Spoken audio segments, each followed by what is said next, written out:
हम इसमें कोई भी कॉन्वेक्स ग्लास लगा दें जिसकी थिकनेस टी हो और रिफ्रैक्टिव इंडेक्स इसका म्यू हो, तो जो पाथ डिफरेंस इसका बनेगा वो कितना हो जाएगा, S2P माइनस के S1P और ये T और म्यू माइनस के 1 के साथ ये हमारे पास जो वैल्यू है ये आ जाएगी।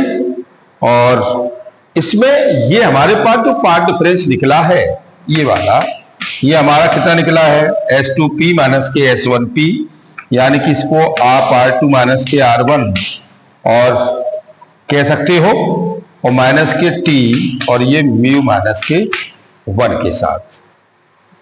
अब ये R2 माइनस के R1 हमारे पास पाथ डिफरेंस है। अब ये पाथ डिफरेंस हमारे पास ब्राइट भी होता है और डार्क भी होता है ना।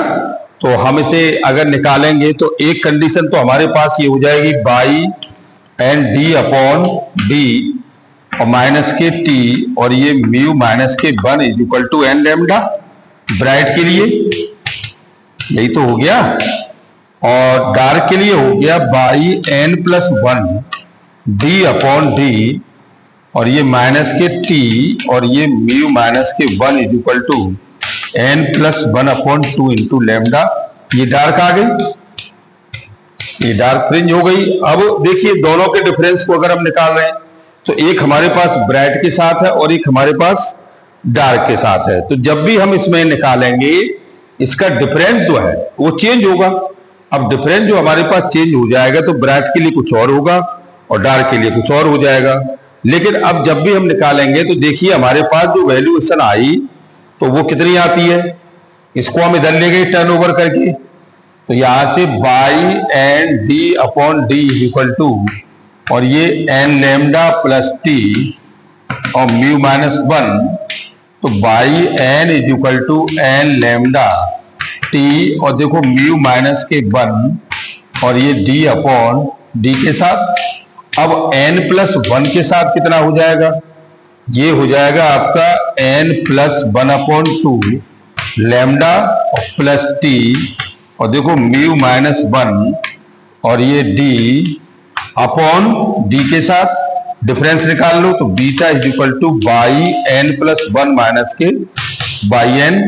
तो ये हमारे पास कितना है n प्लस 1 अपॉन 2 लैम्डा है ना और d और plus T mu minus 1 into D upon ये d और ये d, अच्छा माइनस ये हो गया n lambda d upon d minus t और mu minus 1 d upon d के साथ। तो देखो ये इससे कैंसिल हो गया, ये इसमें या इससे कैंसिल हो जाएगा, तो n lambda D upon D plus 1 upon 2 lambda D upon D और प्लस टी और mu minus 1 D upon D minus n lambda D upon D और ये t mu minus 1 D upon D के साथ इससे ये कैंसिल हो गया। अच्छा और ये इससे कैंसिल हो गया, तो हमारे पास जो वैल्यू आई वो लैम्डा डी अपॉन 2d के साथ आई, यानी कि बीटा का जो डिफरेंस आ गया वो भी इतना ही रहा, तो लैम्डा डी अपॉन 2d के साथ। तो फ्रिंज गेट में कोई इफेक्ट नहीं आया, फ्रिंज गेट जो थी वही रही, लेकिन पाथ डिफरेंस में डिफरेंस आ गया। अगर हम पाथ डिफरेंस निकालते हैं तो उसमें अंतर जरूर आ गया, और वो कितना आया, अगर हम ये निकालते हैं तो ये लैम्डा डी अपॉन डी के साथ आ गया, ये हमारे पास आ गई। और जब हम ये से निकालेंगे तो डेल एक्स की वैल्यू जो हमारे पास हो जाएगी डेल वाई की, अगर हम डेल वाई की वैल्यू निकालते हैं तो डेल वाई की वैल्यू हमारे पास हो जाएगी ये beta lambda, beta upon lambda, beta lambda और ये म्यू माइनस 1 इंटू टी के साथ। तो आप जैसे चाहे वैसे कह सकते हो, हमारे पास दोनों ही वैल्यू हैं। अगर हम इसे डेल बाई भी कह लेंगे तो भी हम इसे निकाल सकते हैं। तो कुल मिला के ये है कि सारे फैक्टर निकालने के बाद ये वैल्यू हमारे पास आ गई, हम इसे इसी तौर से निकाल सकते हैं और हमारे पास कोई रास्ता नहीं है इसको निकालने के लिए। तो ये बीटा जो है हमारे पास ये डिफाइन करा रहा है। तो बाई की वैल्यू हमने निकाली, तो बीटा की वैल्यू अगर हम लगाते हैं तो हम इसे कैलकुलेट कर सकते हैं। तो हमने इसको कैलकुलेट किया भी है।